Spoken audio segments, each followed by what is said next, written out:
Hey guys, Sean here, and welcome back to another WrestleMania review. Today we're doing WrestleMania 10, the 10th anniversary.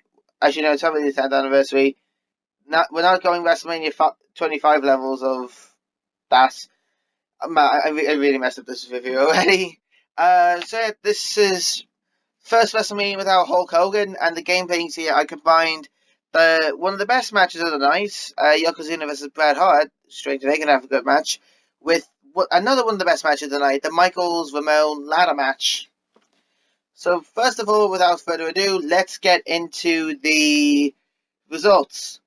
The Heavenly Bodies, Jimmy Del Rey and Tom Pritchard, defeated the Bushwhackers in a tag match. That was the sort of like pre-show dog match sort of thing that they used to do. Owen Hart then defeated Bret Hart in a singles match earlier that night. Again, 5-star match there. Bam Bam Bigelow, before he would face Lawrence Taylor at WrestleMania 11, teamed with Luna Vachon to defeat Doink and Dink the Clown in a mixed tag match. Then Randy Savage, in his final match for the WWE, defeated Crush. He was one half of the of Demolition in a Falls Count Anywhere match. Alundra Blaze then defeated Leilani Kai for the WWF Women's Championship in a 3-minute match. Good to see how women's wrestling has evolved. Men on a Mission, Mabel and Mo, with Oscar as a manager, defeated the Quebecers by countout for the tag titles. The Quebecers were the champs, so they retained via championship rule. Then Yokozuna with Mr. Fuji and Jim Cornette defeated Lex Luger via disqualification for the WWF Championship, with Mr. Perfect as a special guest referee. Earthquake then defeated Adam Bomb in a very, very quick match. And then, of course, Razor Ramon defeated Shawn Michaels with Diesel in a ladder match for the undisputed Intercontinental Championship, which is undoubtedly one of the best Mania matches of all time. Seriously, 5-star match there. It was really good. Then the final match of the night, a 10-minute match. Bret Hart defeated Yokozuna for the WWF Championship with Roddy Piper as the special guest referee. So the final round of Mania was Bret Hart with the WWF Championship, which was pretty cool. It cemented Hart as the major face of the new generation. A couple of interesting facts from the show. It was the first WrestleMania without Hulk Hogan. This was done in 1994, I believe. So, let me just have a check. 1994. Just on the page of it there. So, it was, as you know, Hulk Hogan just moved to WCW. So, he wasn't there. So, it was the first Mania without Hulk Hogan. It was also the first WrestleMania to be seated in a stadium instead of arena instead of a stadium, like what Monday Night Raw was at the time.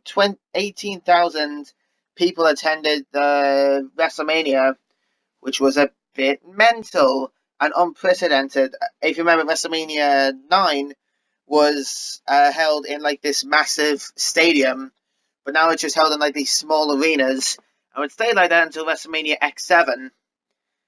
This is the WrestleMania that was happening. It was either during or after the steroid trial that nearly shut down the company, and we could be all watching WCW right now. I don't want to imagine that. The story that Bret versus Owen was done to keep Bret Hart in the company because he wanted to renew his contract, but he sent in like a release thing for Mr. McMahon to notice, so he put him in a match with one of his brothers. Mabel and Mo, Men on a Mission, was the first person born in the 70s to fight at WrestleMania. So he would have been around, he was 23 when this happened. So he would have been 14 when the first WrestleMania was shown. Lex Luger was told that he'd win the WWE Championship at WrestleMania, winning the Royal Rumble, which he did.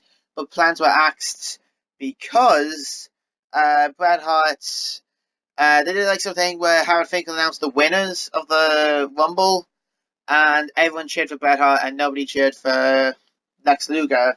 So it was clear that Mr. McMahon actually said, yeah, that's Bret's getting the title at WrestleMania. Since Mr. Perfect screwed Lex Luger out of the match. There was originally plans to have them in a feud, but Mr. Perfect was sidelined with, I think, a leg and a back injury. Ludwig Borger, the Iceland wrestler turned cage fighter turned member of parliament. What a wacky, wonderful life he had. Dead now, unfortunately. Missed WrestleMania with an ankle injury and then left after that. It was announced beforehand that he would face Earthquake. So he was supposed to take the place of Atom Bomb. I think he's happy that he missed this. Uh, then backstage, Randy Savage tore into HBK and Razor Ramon for going too long in their match. They had to completely scrap a 10-man tag match, which included the likes of X-Pac. So that was a bit, yeah.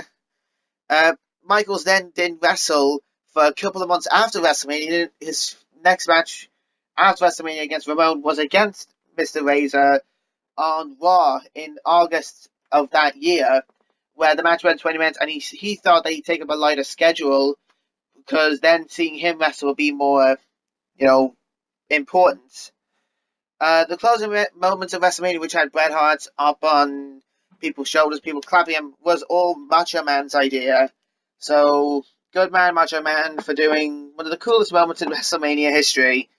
But that was it for WrestleMania 10 overall, with all the steroid trial, dwindling fan attendance. I would give it a 4 out of 5, given the circumstances. Of course, Ramon Michaels and Bret and Owen Hart put on classic matches. The card itself wasn't that bad. It was majorly missing The Undertaker, but besides that, it was really, really good. And it's definitely worth the watch. So that's it for the WrestleMania 10 review. I'm taking a break for these until we're back to WrestleMania 11. Good luck to him. Please subscribe, and we'll see you guys later. Take care.